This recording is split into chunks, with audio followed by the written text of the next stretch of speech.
Awesome. Okay, so look, guys, we are fully in.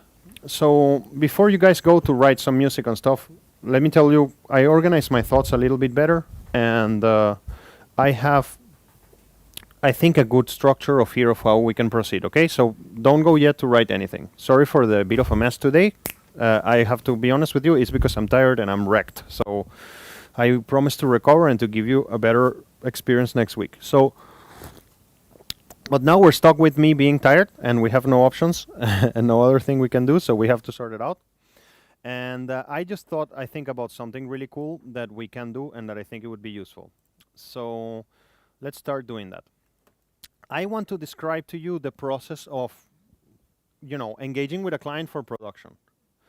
You guys that maybe are itching to write music right now, if you want to start doing it right now, go ahead. I will explain some things. It is optional to you if you want to hear them or not. I will not be sad or offended if you go and start writing music. What I want you to do is to be a producer of those songs. So what does it mean to be a producer? That's what I'm going to talk about right now. So it is optional to you if you want to start writing right now or not. We're going to track the evolution of this song that you're going to produce across several lectures, okay? We will not just finish here. The thing has to be done by December, but you can show me your progress as we progress, and then we will discuss this on the class. Make sense? Okay? So what I want to talk to you about is kind of like, okay, we had a conversation, and this is me in improvisational mode, so you can tell me later if you like it or not, but this is how it looks like. So what I want to talk to you about is like, okay, we discussed like kind of like the high theoretical thing of what does it mean to be a producer. We discussed like studios, we discussed like different types of modes of being inside the music world. We described the fall of a comet. We described like all the things that we could describe about music. Now, okay, how does it actually look? Like what happens to a music producer when you're going to work? How do you get paid? What is the procedure? How much money do you get paid for this?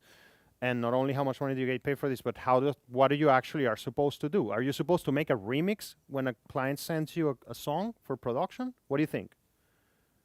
No, you're not supposed to make a remix. It's more sophisticated than a remix. You're supposed to make something better that it already exists. So you need to kind of help it, augment it, and help it grow. And that's really subjective thing. So the first thing that happens is that, well, obviously you get a message like, hey, Mileo, привет, как дела? Yeah, I want to work with you. Like, how do we do this? Well, I mean, let me give one step back, even back before this. Like, how do you actually get that message? How does it happen that you obtain that message? And I think that, there is an expression in Latin America which is like, I guess that there is a similar expression in Russian too. If the bird flies to the same fountain a million times, it's gonna end up breaking it. Like imagine like a piece of rock, like, and the bird just lands on the same place like so many times that eventually the whole rock thing construction breaks, even though the bird is so small, And the meaning of this is like, why did I got that message? Well, because I've been going to the same place a million times and insisting and asking and being there. And what is that place? This is my personal secret, and this is what I think that many of you are not so active at, is shows. I mean, I see that, in my understanding of things, maybe I'm wrong about you guys. In my understanding of things, you guys don't go to as many shows as you should. Concerts, little concerts, anywhere. Doesn't matter what concert it is, I'm asking if you want to really make a career as an engineer or as a producer, you need to be out in the scene and just be talking to people. There is no other way to fix this, And my personal strategy to become a producer was, okay, I'm going to have a band, and then in the sides of my band, then I will have conversations with people that will become my clients. And that's exactly how it was in my case. Like, I just arrived to Moscow, started playing in a band, started meeting a lot of people, then started talking to them on the sides of the shows, and I was very direct, and that's what I invite you to be, very direct. Hey man, I want to record you. Like, do you know how to do it? Of course. And then inside of you, you're like, shit, I have no idea how to do this, but whatever. Like, you just have to say, of course. And like my grandpa told me, like, you can enter any place in the world you want if you put the face that you know what you're doing, And he really gave me this advice, and I really used it. When Thundercat played in Moscow, I guess that you didn't know that Thundercat played in Moscow because it was a secret show. Maybe you know, but there was a secret show of Thundercat in Moscow. It happened like 3 years ago, 4 years ago. And I was laying in my home, and a friend of mine wrote me like, "Man, Thundercat is gonna play in 2 hours in the Lexus Dome in Moscow City." And I was like, "Fuck!" I got on a taxi. I arrived to the place. It was by invitation only, and I just arrived to the place and I started speaking in English to the lady in the reception. I was like, "Hi, Steven told me that I can come here," and Steven is the name of Thundercat. Like, and I was like, "Steven told me that I can come here," and the lady was like, "What?" Like, "Что, простите, я не говорю по-английски," and I was like, "I don't speak Russian, sorry." Like, just like Steven told me I can come here. Like, I don't care, and I started becoming like a little bit like an asshole. Like this, I don't care. Just give me my bracelet, okay? And she was like, "Okay," and gave me a bracelet, and I came in like. I mean, that's how I got into the scene in general, just having that attitude. You know, the attitude is nobody's going to stop me. I have to do what I have to do. Never be an asshole. Okay, so anyways, my personal strategy was play a lot of shows. I wanted to become a little bit of like some sort of underground legend in Moscow, so then I get a lot of work. That didn't work out because my bands are not really popular or something like that. But I pushed so much that, yeah, I started getting this kind of messages. This kind of messages starts with somebody just coming to you like, "Hey, can you please send me a budget for recording or for production?" You know, I'm cutting a long story short. I mean, in this period, there's a 10-year period, of course, of working my ass off, right? I mean, I cannot tell you how to do that because all you need to do is just to work your ass off. I mean, there is no other way of fixing that, you know. What do I mean by working your ass off exactly? Well, you either go to see shows and then talk to the musicians that performed any show. Just like, "Hi, nice to meet you." You're gonna have to be a little bit, I'm never inviting you to be a hypocrite. But you know, a doctor is not seeing a patient like, "Hi, you're so ugly today. Why are you so fat? Listen, you really suck as a person. Now let me help you." You know, like that's not how doctors work. Like doctors meet somebody and it's like, "Hi, how are you?" Maybe the doctor doesn't believe that this person looks great today, but the doctor is trying to help this person to feel better. "You look better today," whatever, you know. So I'm trying to tell you, don't be hypocrite, but be strategic, you know. Maybe you didn't like that band that you saw there performing, but you're not going to approach them like, "Listen, you know what? I really didn't like your band. Can I record you?" It's like, obviously, I mean, you need to kind of build a, you know, like a relationship with a person. So the strategy is always like, "Hey, like, you can say good things without lying, you know."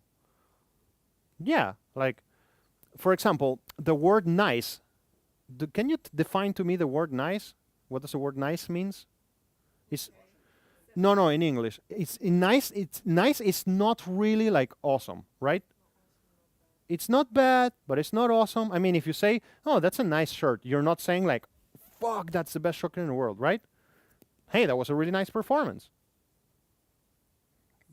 I mean, you know, acceptable is a bit severe.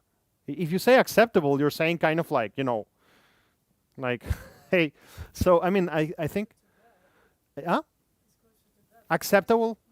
Nice is closer to good. I mean, because you have to think that the person who is going to pay you money to do work, you know, they really have to like you. They are not going to give you money. It's like, "Hi, your band sucks. Can we record together?" And then it's like, "Okay, here is my money." That never happens like that.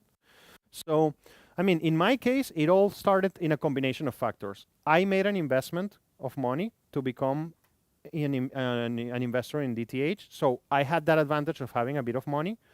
And I did this on purpose. I did this on purpose because I didn't want it to start from zero again and build again everything from scratch in Moscow, because I already did that in London and I did it in Budapest. So I didn't want it to repeat this again. So I went to my dad and I was like, "Man, give me a loan and I'll pay it back to you." And he lent me some money. I also had some Bitcoin money with me, like that I made initially. And I took $10,000 and I put it in a studio. And I was like, "Okay, now I'm a boss here." And that helped me a lot because it put my face everywhere. But I'm not going to, everywhere, not everywhere, but I mean in the underground scene, people were like, "That's the DTH guy." And that helped me a lot. I'm not telling you that this is what you have to do. I'm not going to talk about that case because I'm assuming you don't have the $10,000. And I don't want you to need those $10,000 to make it, you see? So the other strategy was, again, going to shows and telling to 1,000,000 people, "Man, that was a really cool show. Thank you very much. I write music. I make music. I want to work with you." Where's your Telegram? You know, and actually this should start like this.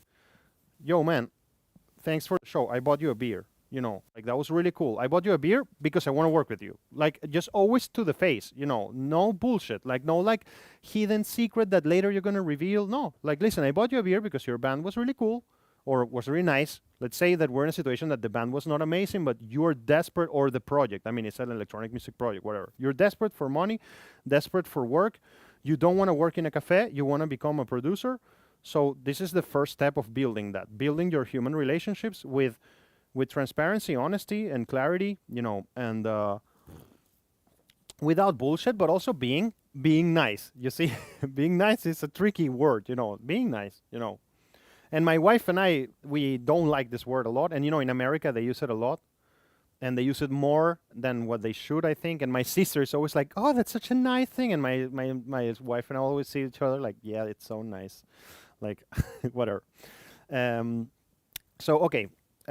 These particular guys that I got a call from, they didn't came to me from the scene. I mean, for me, that stage is already over. Because one of the reasons why I joined Moscow Music School is because I thought that Moscow Music School was going to do marketing for me. You see? And they do. Because they make posts like, oh, Leo Perez, some like, it's little marketing. There is nothing huge happening in my life that is so different to what is happening in yours. I don't have like an inflated ego or an imagination that I'm in a special position. I am not. But Moscow Music School makes a bit of PR for me. And I have already made enough records like for people to know what's happening to me nowadays, that people search for a record they like and they see like, oh, this Leo Perez guy is there. Like, who is this guy? And that's how these guys came to me. They heard the Второй Этаж record, and then they wrote me like, hey, Leo, like we saw that you made the Второй Этаж record. We want to make production. And so how does the process unfolds once they contact you until the actual work starts? You need to return a smieta for them. You need to kind of give them an idea of what is your price. You know, you guys are in a circumstance in which you're newbies. Well, I don't know if you're newbies. Some of you guys have a lot of experience, but there is not like a history of you trading with the world. So people don't need to necessarily trust you. They don't need to know that you will be able to produce results. You also don't know if you can produce results or not. But that shouldn't stop you from working. And what I really want to encourage you and to motivate you to think from the day one is like, please take this as a serious rule, 100% serious rule. Never work for free. Never. Just say, listen, give me 500 rules. You know, literally, it's just 500 rules. It's okay. But even if it's 1,000 rules, 100, it doesn't matter. Never work for free. Just say it calmly, you know, like, hey, listen, like, you know, let's imagine again the circumstance. You met the person, you went to a show, liked the band, approached to somebody, and you say, listen, I'm starting my career. What you performed was really nice. I really want to form a part of your musical world. I am totally new producer, so I'm working and I'm starting. I would love to produce a track from you. And let's say the person says, okay, after a couple of moments of conversation, maybe a day or so, then you say, listen, I just once have a teacher or a friend of mine who told me never work for free, so this is going to cost you 1,000 rubles for the whole track. You know, why? Well, because I want to feel, you know, rewarded for what I do. I made this mistake a lot. I worked for free for years and did so many things for free. And it's a psychological thing. Like, it doesn't matter if it's 500 rules, really. Just please trust me on this one. Never work for free, ever, even at the stage where you are. But just ask a ridiculous amount of money, like a stupidly low amount of money. Okay, so we are running two cases in parallel.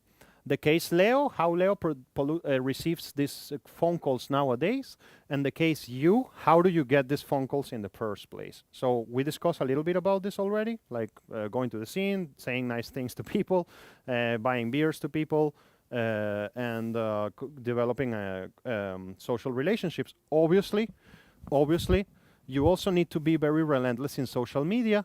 I was always pretty much like social media, I don't know, like, I don't want to use that word that I had in my head right now, but in my time we were calling it social media whore. That's how we were calling it when things were less PC, you know. So I was always a social media whore and just like, adding everybody like without any. I don't care. Like it's because I don't care about social media. They don't represent my life or who I am or my friends. So I came to a situation in which, for example, I whenever I was like in a show that I was working for DTH as a stagehands, and there was an American band, I was adding all the band members right there when I was there, like just adding them on Facebook, like to my Facebook. Just because whenever I add somebody else later on Facebook, then they can see like my network is like, oh look, this guy is friends of all these people, and then this increases your chances of getting a connection, you know. And why am I telling you this? Because you're going to have to also write a lot of blind emails, like or bland messages. You know, you made a list of 100 bands that you like. You write to those bands, hey, I'm a newbie producer. I want to work with you. This is what I've done. You know, always very clear. You know, etc. So I'm telling you, go to the scene, write blind emails, straight in the face. Never work for free. So you repeat this process for 10 years. And you will be in the circumstance where I am right now, which is that you don't need to make an effort to get those messages. And that's what's happening to me right now. I don't go and search for them. They come to me. So that's cool. But there is no way to skip this, you know, like this whole first part. Maybe one of your songs becomes super popular, and then that helps you to get there faster. And maybe you don't need 10 years. Maybe you need 3. Your case, Liana, is a bit different. It's a bit different because you're more into the electronic music world, but some of those principles apply. It's just like people who make electronic music are not so much seeking for a producer, like depending on how big they are. Your case is more to be part of the rave scene, to party, to meet people. Yeah, I mean, I recognize that your case is different than the case of the guys, because I mean, I see the case of the guys more like band-oriented / singer-songwriter thing. Your case is a little bit different. And I mean, I don't know what is your professional aspiration in particular, but... Hmm.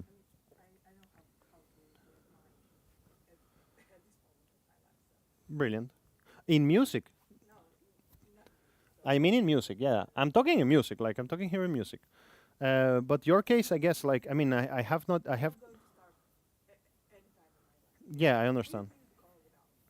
That's great, that's great. So you're a crypto trader. By the way, I will make a... no, super cool, super cool. I will make by the way, I want to make an announcement. I will make soon a lecture about cryptocurrencies, just like on my free tutor lectures. I think this is important, so if anybody's interested, I'll send a notification soon. Cryptocurrencies and NFTs and metaverse, and because I'm really an expert. Not, I wouldn't call me an expert, but I'm really knowledgeable on that topic. So, okay, great. Let's move on. Like, I mean, I'm going to move on from this conversation, which is how do you get that phone call and what happens, how did I got the phone call? That's over, okay? So I actually got the phone call. What comes next? Ideal world. And in this case, we have an ideal world. Ideal world, we make a pre-recording of everything. And so these guys had resources, they made the investment, and so they went to Studio B in DTH and they made a pre-recording that will not be released. It's a recording that we will not use for release at all. And that's what you got there. They went to DTHB, recorded their songs in demo format, so then we can go and manipulate all of that and make production with that. And then that's where my work actually starts.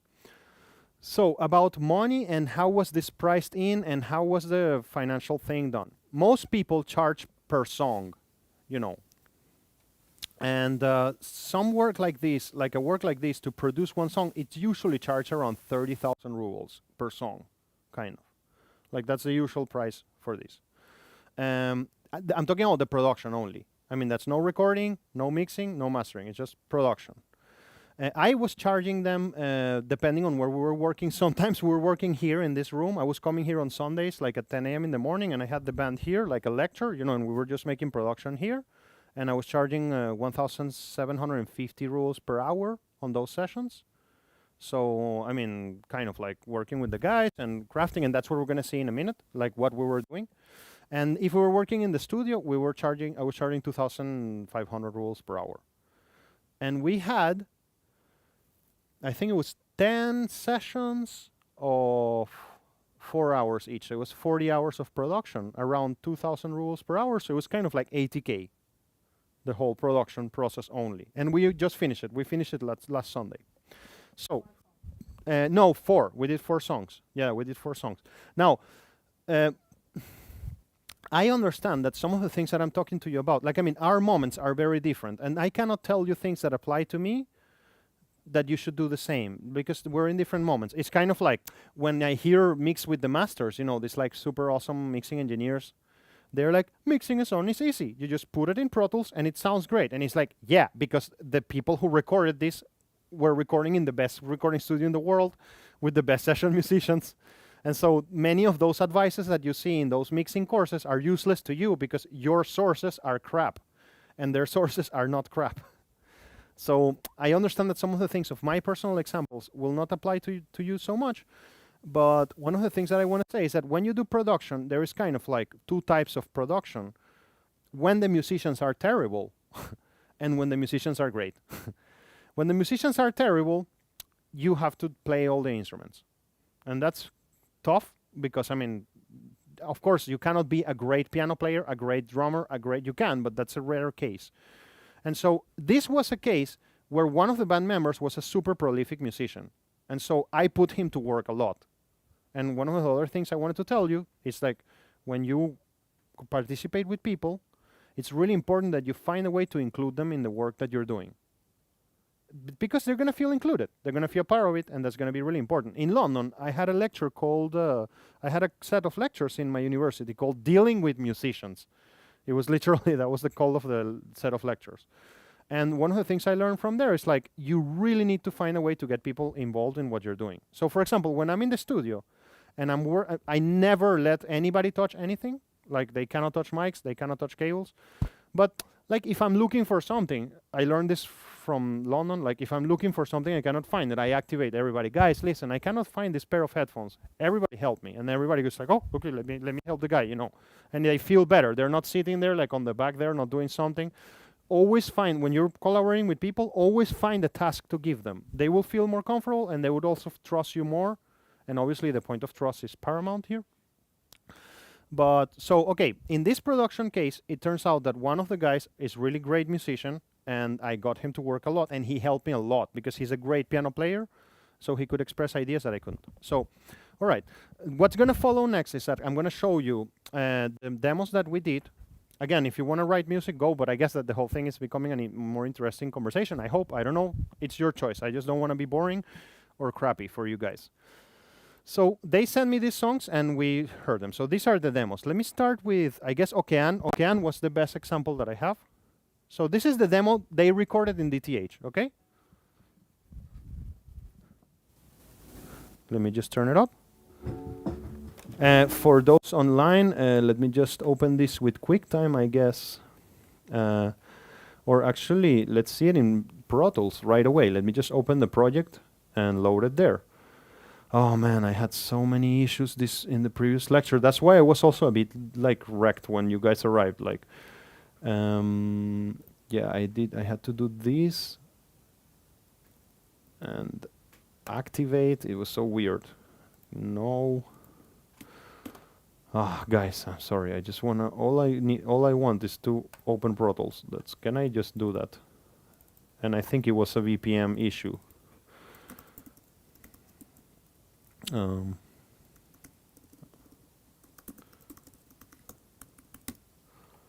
Yeah, everything worked. Awesome.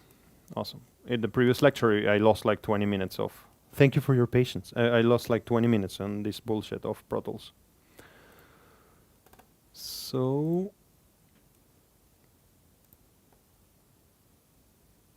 Come to me, dear Pro Tools. So what I'm going to do is I'm going to open straight on the production session and I will show you what steps I followed in order to produce this song. And so to give you an inspiration of maybe what you can do when you start addressing this this task. So Enceladus, music, here it is. It's in Hoodie, production, and Okean. Production 4. Yeah. Cool. So let's open this. Is this thing streaming? Yes, that's great.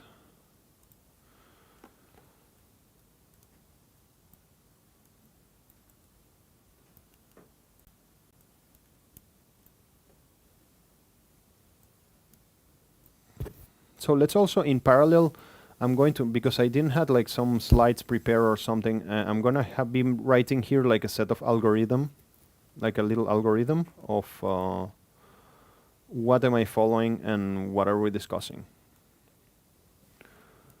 So let's hope this thing will load. Let me prepare for the guys online there. Let me share my screen with you. I think I'm not sharing my screen with you. Share screen. And here we go.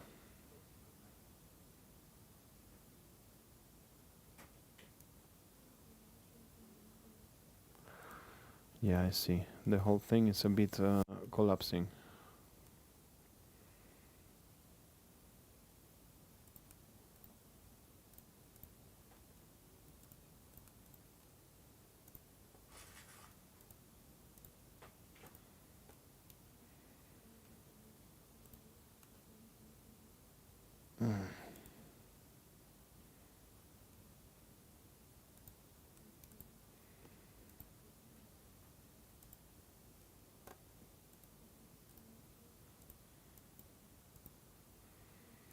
All right, so here we are. Here is my demo. Let's go and listen to it. Now that I have it here, let's go and listen to it. I'm so annoyed, guys. Like, it's such a difficult day today here. There is so much stuff going wrong. I don't know why.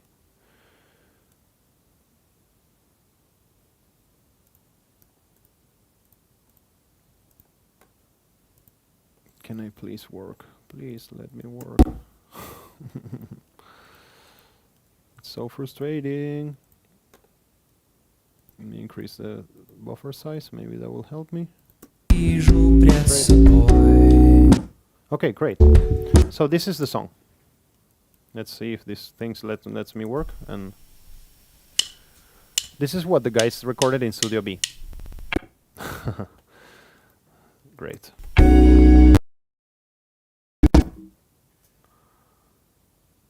Yeah, there is a problem with the computer. I'm sorry, guys. Like, it's so fucking annoying. How can I fix this? It's like the hard drive is full and it's not letting me delete it. Like, it's so annoying.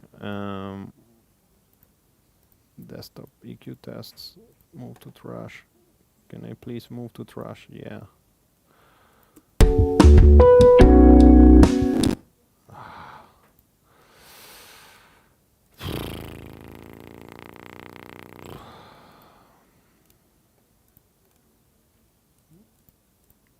Maybe this will help.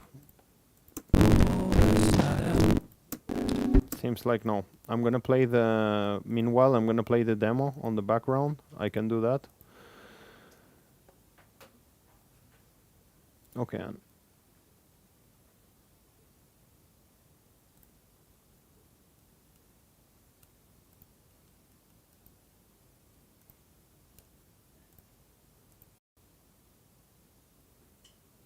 Let's see if we can add... While I'm setting this up, let's just play the song on the background. The band is actually cool, and we're doing some cool stuff. Like, I'm really happy. It's actually nice. Now, you know, when I say the word nice, you know what I mean. No, I mean, if I say nice, I really take care of the words I say. If I say nice, I mean that I don't love it, but that I want to be nice. But I don't mean it's bad.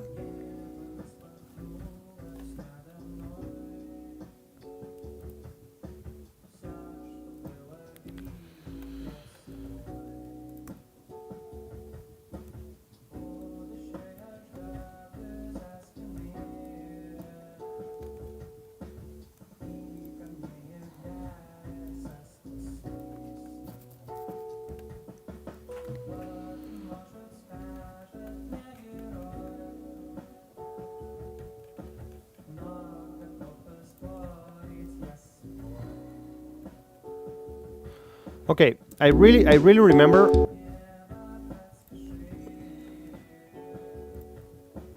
I really remember how this process started. By the way, online guys, you were not listening to anything. Yeah, happens. Let me just connect it here. I really remember the mental process that I was going through when I started this. I came to here. It was a super rainy day. It was like a Sunday, like at 10 a.m. or something. And I went and I started with this process. Come on, man. It's just like the computer is dead right now. I'm so frustrated and so annoyed. I just really don't know what can I do to fix it. Like, because it's like, look, the problem is this: the Macintosh HD has 30 megabytes free, and the system that it's in order for me to delete a file, I will have to reset the computer, and reset the computer will eat like 20 minutes because I have to log in into a million places.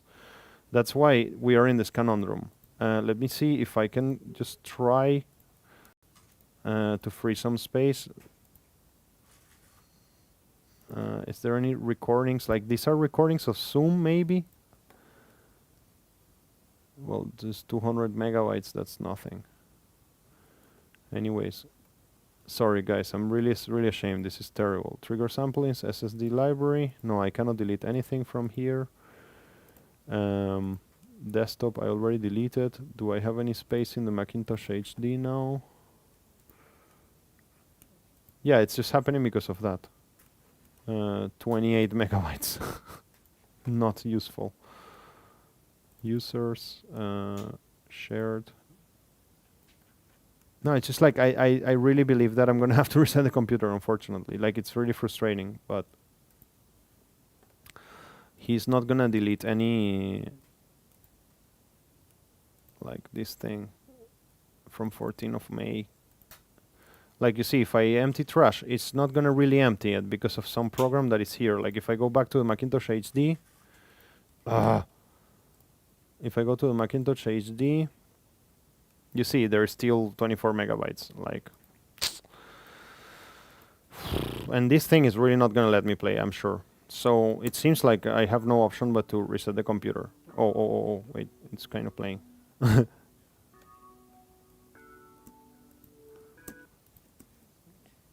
Yep, it is playing. It is.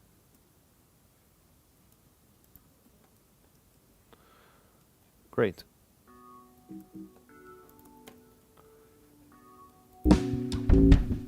Yeah, it's playing. Okay, cool. Somehow we are surviving. So let's do this. When you're doing production,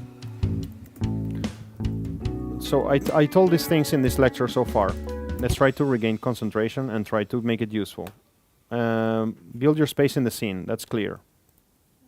Come on, you piece of crap.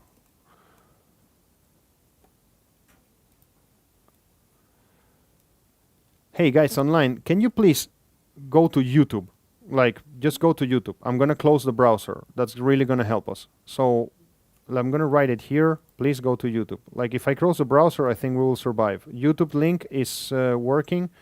I'll put it here. I'm really sorry, guys. I'm, of course, really annoyed and angry that this is happening, and I guess I'll make it up to you guys. I don't like when these things happen. So, just in case, online friends, here's the YouTube link. Go to the YouTube link. I'm gonna send this YouTube link internally too. And that's it. Goodbye, Brave. I think that's gonna help us a lot.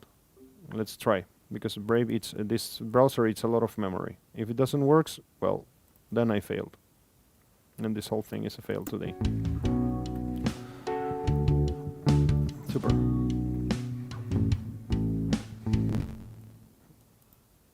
No, right?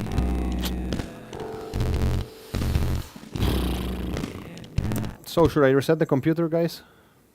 Yeah.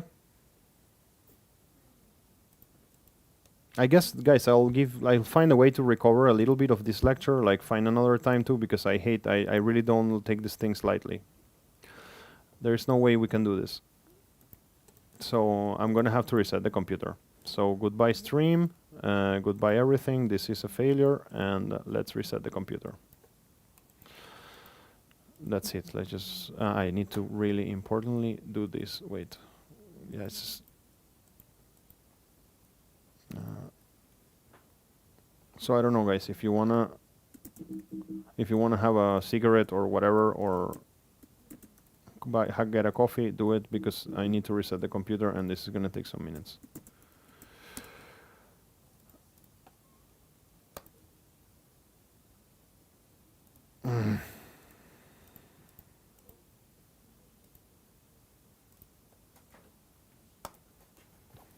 It's the only way we can work.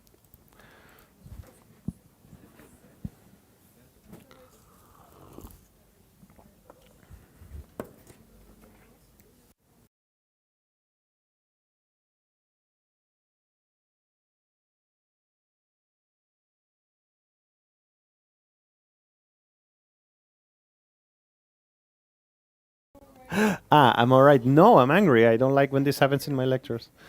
But I'm happy. Thank you for asking. Thank you for asking. Yeah. Thanks. Thank you very much. Because it's the first time that it happens to me with you guys, and I hate when this happens. No, I'm really fine. Don't worry. I'll be fine.